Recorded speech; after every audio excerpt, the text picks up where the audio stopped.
Hey guys, I'm Tyler. Welcome to today's video. Today we're going to cover some surprising differences that separate the Sequoia from the Tundra. Obviously, the big difference. One's an SUV, one's a truck. But if you're really looking at these vehicles, maybe you're on a budget, or maybe neither really matters. Maybe you just need a 4-passenger vehicle and you want it to be a Toyota with a V8. If that's the case, I totally get it. Let's start breaking down these vehicles. So probably what's the biggest difference between the Sequoia and the Tundra is the limits that are on the Sequoia. The Sequoia doesn't have a V6 option. It doesn't have a manual transmission.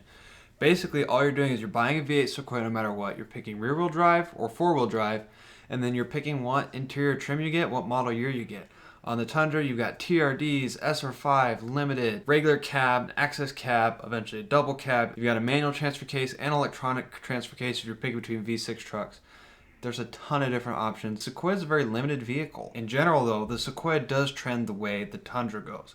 As you get into the later model years, so Tundra runs from 00 to 06, Sequoia runs from 01 to 07. As you get into the later model years, the later model Sequoias are going to be sought after the same way the later model Tundras are sought after. There's more interior updates. There's a 5-speed transmission instead of a 4-speed if you're getting an automatic. And the V8 is now VVTi. So the nicest additions of the Sequoia are going to be those last 3 years from 05 to 07. Similarly, how the nicest years of the Tundra are 05 to 06. That's kind of how the generation trends across time. And if you're looking for cheap ones, it's probably not going to be an 05, 06, or an 07. You're going to be looking at your 2001, 2002, and 2003 models. Especially your 01 to 02 are going to be your most basic and lowest optioned Sequoias. While the driveline equipment, the engine and the transmission are basically the same and change similarly to the Tundra, and the interior looks the same, some of the bells and whistles are not the same. So the Sequoia overall just has more standard features and more safety features. So like I said, VSC and A-Track come standard on basically all model years as far as I can tell, whereas the Tundra doesn't necessarily have VSC standard, definitely doesn't have A-Track standard either. If you compare the limited 2001 Tundra to the limited 2001 Sequoia, the limited Sequoia has illuminated rear entry, standard panic alarm, and standard ignition disable, like anti-theft basically measures. The Tundra has neither of those. The Sequoia is going to have kid locks on the rear doors. Overall, the Tundra is going to have less standard features. At this point in the video, if you could please hit the thumbs up button, that would be great. I spent a lot of time on Reddit, Facebook, and forums looking for this information, so if you could do that, that would help me very much. Thank you. Now, the long-standing narrative with the Sequoia is that it is the budget option compared to a Tundra, Tacoma, 4Runner, whatever you're looking for. If you're looking for an older Toyota that's reliable and four-wheel drive, hauling, whether it's just hauling snowboarding equipment, camping equipment, kind of your outdoorsy vehicle, the long-term narrative has been that the Sequoia is cheaper. Now, this is mostly true. I feel like, though, in recent years, people have started to catch on. So I hopped on AutoTrader. I was looking at the prices for these vehicles. Here's what I found. The most expensive vehicle on AutoTrader between the first-gen Sequoia and the first-gen Tundra right now is actually a Sequoia. Now, after that, if you scroll down all the way to the bottom of the first page, on the Tundras, you're still at $16,999. You're still at 17 grand, whereas on the Sequoias, you're already down to 14 grand. Now, obviously, these are your nicest, most well-kept, lowest miles models on AutoTrader, but I'd still say that the Sequoia has caught up to the Tundra in terms of price. If you're really on a budget, I think you can find a nicer Sequoia than you can a Tundra, but beware, it might not quite be the advantage that it used to be. If that's what you have been hearing, let me know in the comments if you guys are still buying Sequoias cheaper than Tundras, or what you're finding in your markets. Overall, Sequoia seems to be cheaper, but it might not be the deal that it was a couple years ago. And with the Sequoia and the Tundra sharing so much, the aftermarket actually looks pretty similar. Anything that you want for a Tundra, you can just about get for a Sequoia, whether you're looking for bumpers, skid plates, lift kits. There's a TRD Tundra. There doesn't appear to be a TRD Sequoia. There are some special editions of the Tundra like the T3, which is the Terminator edition, or the Darrell Waltrip edition. I don't seem to be seeing those on the Sequoia. I also know that there was a factory supercharger option that could be dealer installed for the Tundra. I don't see that for the Sequoia. Some of the rare aftermarket stuff leans towards the Tundra, even though the two vehicles share a ton of common parts, basically the same width, height, whatnot. They're basically the same vehicle. They use completely different transfer cases. The one in the Sequoia is the VF3AM transfer case. The easiest way to think about this transfer case is a transfer case that does not have a locked center diff. It has a four-wheel drive system that you can use full-time on the road if you want to, instead of using two-wheel drive.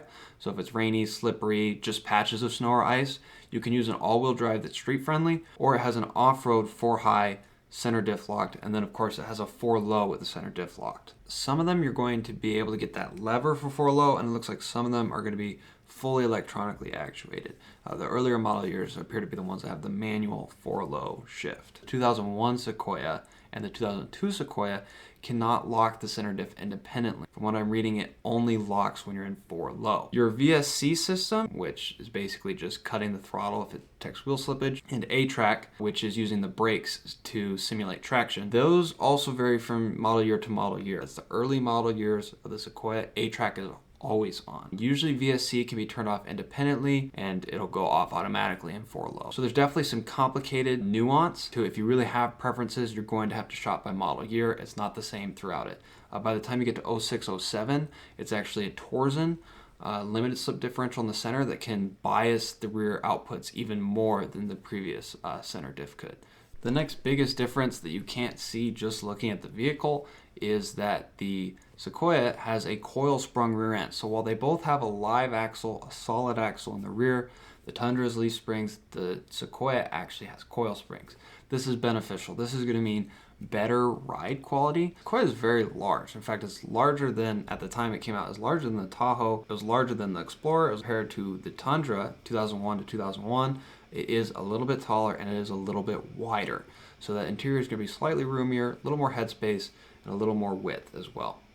However, the wheelbase is still shorter. If you're looking at one to wheel with and take off-road, Sequoia is a shorter vehicle and a slightly shorter wheelbase. It's close, but the Sequoia wins. Although it is wider, a little bit of trade-off there. On the Sequoia, the towing capacity is diminished. When I was comparing them, it looked like the Sequoia had about 1,000 less pounds of towing capacity compared to a similarly equipped Tundra. And then the last thing that seems to be different about the Sequoia in terms of problems with the Sequoia is that the rear liftgate handle seems prone to break. It sounds like it's an easy fix. It's originally perhaps plastic, so you swap it out to a metal one.